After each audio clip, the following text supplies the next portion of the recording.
రామారావు గారు మరొక కాలర్ ఉన్నారండి హైదరాబాద్ నుంచి దయానంద్ గారు. దయానంద్ గారు నమస్కారం అండి. సార్ చెప్పండి సమస్య ఏమిటండి? సార్ నమస్తే సార్. మీరు టీవీ చూస్తున్నట్లయితే టీవీ సౌండ్ మ్యూట్ లో పెట్టండి, లేకపోతే టీవీకి దూరంగా వచ్చి మాట్లాడండి. అయితే నా ఆశ్రమం మాకు అప్పుంటుందా సార్? దయానంద్ గారు మీరు టీవీ చూస్తున్నట్లున్నారండి, టీవీ సౌండ్ మ్యూట్ లో పెట్టండి, లేకపోతే టీవీకి దూరంగా వచ్చి మాట్లాడండి. హలో వినిపిస్తుందండి, చెప్పండి. వినపడతలేదు సార్. దయానంద్ గారు వినిపిస్తుందా అండి? కట్ అయినట్టుంది, మీరు మళ్ళీ కూడా ప్రయత్నించవచ్చు. ఎందుకంటే మీరు ఒకవేళ ప్రేక్షకులు ఎవరైనా సరే టీవీ చూస్తున్నట్టయితే టీవీ సౌండ్ మ్యూట్లో పెట్టుకోండి, లేకపోతే టీవీకి దూరంగా వచ్చి మాట్లాడండి. ఒకవేళ మీరు టీవీ చూస్తూ మాట్లాడుతూ ఉంటే మీ కాల్ కట్ అవ్వడం అనేది జరుగుతుంది. అయితే రామారావు గారు అంటే మామూలుగా హిందూ వారసత్వ చట్టం ప్రకారం అంటే 1956 ప్రకారం పురుషులు స్త్రీల హక్కుల్లో ఏవైనా ముఖ్యమైనటువంటి మార్పులు ఏమైనా జరిగాయా రామారావు గారు? తర్వాత చాలా మార్పులు జరిగినాయి. అయితే పూర్తిగా దాన్ని మనము ఒక వచనంలో చెప్పాలంటే ఇప్పుడు సమాన హక్కులు అనేటివి, వారసత్వ హక్కులు అనేటివి సమాన హక్కులు కల్పించబడ్డాయి. అయితే గతంలో ఏంటంటే ఒక స్త్రీకి, హిందూ స్త్రీకి అంటే హిందూ కుమార్తెకు వివాహం అయినాక ఏమైతుందంటే, వివాహం అయినది కదా, ఆ ఇంట్లోకి వెళ్ళి ఆ పేరు చేంజ్ అయిపోయింది, సర్నేమ్ చేంజ్ అయిపోయింది కాబట్టి ఆమెకు ఆస్తిలో ఎటువంటి హక్కు ఉండదు. అది వారసత్వంగా సంక్రమించిన ఆస్తి కావచ్చు. అదేవిధంగా ఆమె తండ్రి స్వార్జితం కావచ్చు. పూర్తి హక్కులు అనేటివి ఉండయి. ఆమె క్లెయిమ్ చేయలేదు. ఎందుకంటే ఆ స్త్రీ ఎప్పుడైతే ఆమెకు మ్యారేజ్ అవుతుందో, ఎప్పుడైతే పెళ్లి చేస్తారో పూర్తి స్థాయిలో ఆమె విడిపోతుంది. అంటే ఆ కుటుంబం నుండి విడిపోయినాక ఆమె పేరు అనేది, సర్నేమ్ అనేది చేంజ్ అయిపోతుంది. కాబట్టి ఆమెకు ఎటువంటి హక్కులు ఉండవు అనే విధంగా మన ధోరణి ఉంటుండే, అంటే హిందూ సమాజం ధోరణి ఉంటుండే పూర్తి స్థాయిలో. దాని తర్వాత ఎన్నో రిఫర్మేటివ్ ప్రాక్టీసెస్ అనేటివి వచ్చినాయి. ఇప్పుడు ఏంటంటే ఇప్పుడు ప్రస్తుతం అమలులో ఉన్న చట్టాల ప్రకారం హిందూ వారసత్వ చట్టం దానిలో సవరణలు చేసినాక దాంట్లో ఏంటంటే ఆ బిడ్డ ఎవరైతే ఉంటారో ఆమె పూర్తి స్థాయిలో తండ్రి విల్లునామ రాయకపోతే తప్ప ఆమె పూర్తి శాతం సమాన హక్కు అనేది క్లెయిమ్ చేయవచ్చు. ఓకే రామారావు గారు, ఇందాక వెంకటేశ్వర్లు గారు కాల్ డిస్కనెక్ట్ అయింది, మళ్ళీ కనెక్ట్ అయినట్టున్నారు. ఒకసారి మాట్లాడదాం. వెంకటేశ్వర్లు గారు నమస్కారం అండి. హలో నమస్తే సార్. చెప్పండి సమస్య ఏమిటండి? అదే మా దగ్గర పట్టా ఉన్నది, ఒక కుంట అతను ఆక్రమించుకున్నాడు, దాని గురించి ఏందనేది అడుగుతున్నా. చెప్పండి. అదే తక్కువ వచ్చింది సార్, ఒక కుంట అతని పోయింది, దాన్ని ఎట్లా సాల్వ్ చేసుకోవాలనేది. మీకు మొత్తం ఎన్ని ఎకరాలు ఉందండి? 20 గుంటలు సార్. ఇప్పుడు ఎన్ని ఎకరాలు ఉంది మీ దగ్గర? 20 గుంటలు సార్. 19 గుంటలు. 20 ఉండాలి, 19 ఉంది. ఓకే 20 ఉండాలి, 19 ఉంది. అవును సార్. ఒక గుంట వేరే మీ బంధువుల వాళ్ళ దాంట్లోకి వెళ్ళింది? వెళ్ళింది సార్. దాని గురించి మరి ఎట్లా సాల్వ్ చేసుకోవాలా ప్రాబ్లం? ఓకే సర్వే పెట్టుకున్నారా మీరు? ఇంకా పెట్టలే సార్. అది ఇప్పుడు మొన్ననే కొలిసిరు వేరే సర్వేర్ తోటి. మేము కొలుసుకుంటే తక్కువ వచ్చింది. మరి ఇప్పుడు గవర్నమెంట్ సర్వేర్ తీసుకోవాలా, లేకపోతే కోర్టు పోవాలన్నా, ఎట్లా అనేది మనం. ఓకే రామారావు గారు, మీరు ముందుగా సర్వే పెట్టుకోండి వెంకటేశ్వర్లు గారు. మీ లైన్ లో సర్వేకి అప్లై చేయండి. సర్వేకి అప్లై చేసి దాని తర్వాత చట్టపరమైన చర్యలు మనం తీసుకోవచ్చు. సర్వేకి అప్లై చేస్తే మీకు ఏ భూమి, ఏ సైడ్ లో భూమి ఎక్కడ ఆక్రమించిండ్రు అనేది మీకు క్లియర్ గా కనబడ్డప్పుడు అప్పుడు మీరు చట్టపరమైన చర్యలు అనేవి తీసుకోవచ్చు. మీరేం చేయొచ్చు అంటే, అతను అక్రమంగా మీ దాంట్లోకి ప్రవేశించాను కాబట్టి రికవరీ ఆఫ్ పొజిషన్ వేసుకోవచ్చు. అదే విధంగా ఒక ఇంజంక్షన్ తీసుకోవచ్చు. అతను మళ్ళీ అట్లా యాక్ట్స్ ఆఫ్ న్యూసెన్స్ చేయకుండా ఒక ఇంజంక్షన్ కూడా మీరు తీసుకునే అవకాశం ఉంటుంది. ఎస్ రామారావు గారు, మరొక కాలర్ అయితే ఉన్నారండి, కృష్ణ గారు శ్రీకాకుళం నుంచి. కృష్ణ గారు నమస్కారం అండి. నమస్తే సార్, నా పేరు కృష్ణ. చెప్పండి సమస్య ఏమిటండి?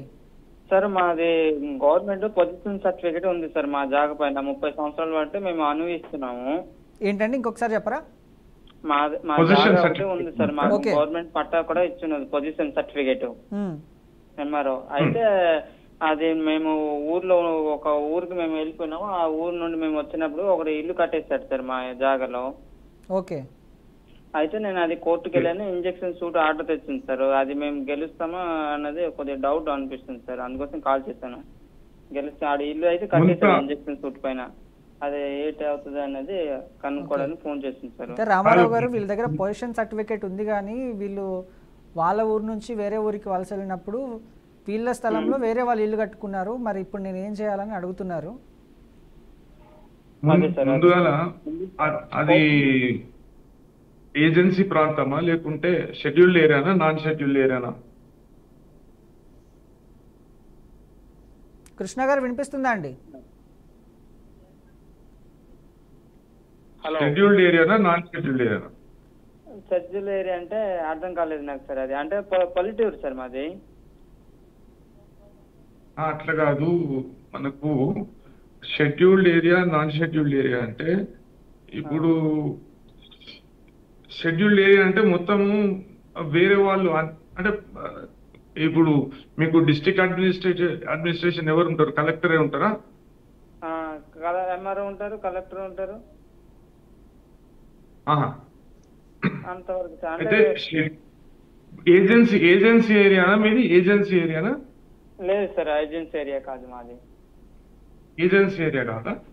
ఓకే. ఏజెన్సీ ఏరియా కాకపోతే మీకు పొజిషన్ సర్టిఫికేట్ గవర్నమెంట్ ఇచ్చింది. ఇచ్చింది. అతనేమో ఇల్లు కట్టేశాడు, కోర్టులో ఇంజక్షన్ ఆర్డర్ తెచ్చినా కూడా ఆడు కట్టేశాడు ఇల్లు.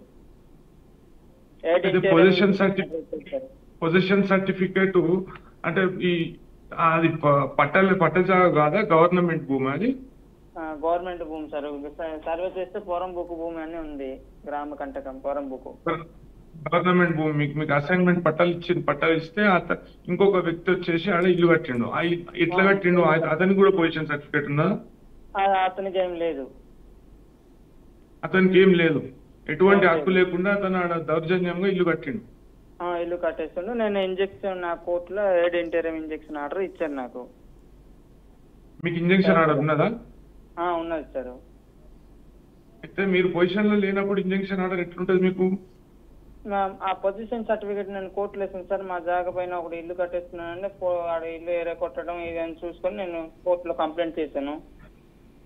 దాంతో పాటు మీరు ఏం చేయాలంటే మ్యాండేటరీ ఇంజంక్షన్ అడగాలి. మ్యాండేటరీ ఇంజంక్షన్ అంటే అతను అక్రమంగా కట్టిన దాన్ని తీసేయాలి, ఇరగొట్టాలి అని. Mandatory injunction and recovery of position అనేది మీరు ఉత్త ఇంజంక్షన్ అయితే పనిచేయదు. Mandatory injunction and recovery of position అనేది మీరు అడగవలసి ఉంటుంది. అదే కోర్టుకి మనం సంప్రదించాలి సార్. మళ్ళీ కోర్టులో ఏంటంటే మీరు అతని పొజిషన్ లో ఉన్నాడు, అదే విధంగా ఇల్లు కట్టిండు కాబట్టి మీకు రికవరీ ఆఫ్ పొజిషన్, అతను ఏ అధికారం లేకుండా అట్లా కట్టిండు కాబట్టి అతను అక్రమంగా దాంట్లో ఉంటుండు. వాస్తవానికి మీకు చెందిన భూమి కాబట్టి మీకు ఆ భూమిని రికవరీ చేసి ఇవ్వాలి, రికవరీ ఆఫ్ పొజిషన్ ఇవ్వాలి. అదే విధంగా అతను కట్టిన స్ట్రక్చర్ అనేది కూలగొట్టాలి. కట్టినందుకు అతనితో డ్యామేజెస్ అనేటివి ఇప్పియాలని మీరు కోర్టును ఆశ్రయించవలసి ఉంటుంది. అది పెట్టున్నాం సార్. డ్యామేజ్ సూట్ కింద మ్యాండేటరీ ఇంజెక్షన్ కింద కంప్లైంట్ ఇచ్చున్నాం. అయితే ఏ స్టేజ్ లో ఉన్నది అది కేసు సూటు? ఇష్యూస్ లో ఉంది సార్. OS 92/2024. ఇష్యూస్ కున్నదా? ఇష్యూస్ ఉంటే ఇష్యూస్ ఫ్రేమ్ అవుతుంది. అయితే మీరు ఈ ఇష్యూస్ ఫ్రేమ్ అయ్యే ముందు మీరు కూడా మీకు డ్రాఫ్ట్ ఇష్యూస్ అనేవి కోర్టుకు సబ్మిట్ చేసే అవకాశం ఇస్తారు. అంటే ఈ ఇష్యూస్ అంటే ఏంది, అంశాలు, ఈ అంశాల మీద మీరు చేయాలి అనేది మీరు కూడా చెప్పుకోవచ్చు కోర్టుకి. మీరు డ్రాఫ్ట్ మీ అడ్వకేట్ గారికి చెప్పండి, డ్రాఫ్ట్ ఇష్యూస్ అనేటివి ఫ్రేమ్ చేసి ఇవ్వమనండి. వాటిని పరిగణలోకి తీసుకుంటుంది కోర్టు. తీసుకుని మాకు న్యాయం జరుగుతుంది సార్? జరుగుతుంది తప్పకుండా. న్యాయం మీ వైపు తప్పకుండా నిలబడుతుంది. ఎందుకంటే మీరు పొజిషన్ సర్టిఫికేట్ ఉన్నదంటుండ్రు, అదే విధంగా పొజిషన్ సర్టిఫికేట్ కాదని ఒక ప్రభుత్వ భూమిని ఒక వ్యక్తి అక్రమంగా ఆక్రమించుకున్నాడని అంటున్నారు. కాబట్టి తప్పకుండా న్యాయం జరిగే అవకాశం ఉంటది. Okay sir. దానికి మేము కొన్న సేల్ డీడ్ కూడా ఉంది సార్. అదే మీ దగ్గర ఉన్న కాయిదాలు మొత్తము కోర్టు వారికి ఇవ్వండి. ఈ స్టేజ్ లో మీరు డ్రాఫ్ట్ ఇష్యూస్ అనేటివి, అంటే ఈ అంశాలను కూడా మీరు కోర్టు అన్ని అంశాలను పరిగణలోకి తీసుకుంటది. కాకుంటే మీరు కూడా చెప్పే అవకాశం అనేది ఉంటుంది కాబట్టి మీరు డ్రాఫ్ట్ ఇష్యూస్ అనేటివి కోర్టులో ప్రెజెంట్ చేసే విధంగా మీరు డ్రాఫ్ట్ ఇష్యూస్ తయారు చేసి ఏపీయండి మీ అడ్వకేట్ గారితో. విషయం సార్, ఒక అగ్రిమెంట్ పైన డబ్బులు ఇచ్చాను సార్, 1,50,000 భూమి అమ్ముతాను మామూలు 100 రూపీస్ స్టాంప్ పేపర్ మీద. మీరు బయానా ఇచ్చిరా? అంటే అడ్వాన్స్ ఇచ్చాను సార్, భూమి అమ్ముతాను అన్నారు, అగ్రిమెంట్ చేశాను సార్. అది ఎప్పుడు 2016లో ఇచ్చాము, 19లో కోర్టులో కేసు, అది టైం అయిపోతుంది అని మునిగిపోతుంది అని కోర్టులో వేసాను సార్.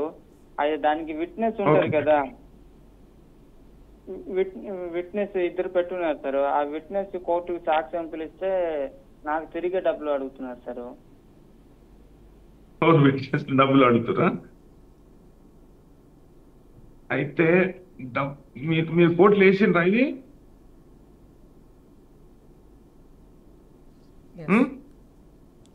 కృష్ణ గారు కోర్టులో వినిపిస్తుందా? వేసిండ్రా? కృష్ణ గారు వినిపిస్తుందా? 2019 వేసిండ్రా కోర్టులో? కోర్టులో వేసాను సార్. ఇప్పుడు మొన్నే ఆర్గ్యుమెంట్ అయింది సార్. కోర్టింగ్ డేట్ డబ్బులు ఏ రూపంలో ఇచ్చారు మీరు? బై హ్యాండ్ ఇచ్చాము, కాగితం రాస్తున్నాం sir. Agreement 100 rupees stamp paper, passbook ఇచ్చున్నాడు, ఒరిజినల్ పాస్బుక్. కాదు, పైసలు ఎట్లా ఇచ్చిరండి మీరు? బై హ్యాండ్ లో క్యాష్ లెక్క పెట్టే ఇచ్చాను సార్, ఇంటి దగ్గరే. క్యాష్ ఇచ్చిరా? బై హ్యాండ్ క్యాష్ ఇచ్చాను. అదే క్యాష్ రూపంలో ఇవ్వద్దు కదా మరి. కృష్ణ గారు క్యాష్ రూపంలో ఇస్తే మీకు ఏమవుతుంది అంటే ఇట్లా చట్టపరమైన చిక్కులు వస్తాయి. 20,000 దాటితే క్యాష్ లో ఇవ్వద్దు. అయితే ఇప్పుడు వీళ్ళు ఏంటంటే కోర్టు నుండి వీళ్ళకు సమన్స్ ఇచ్చి మీరు పిలిపించుకునే అవకాశం ఉంటుంది.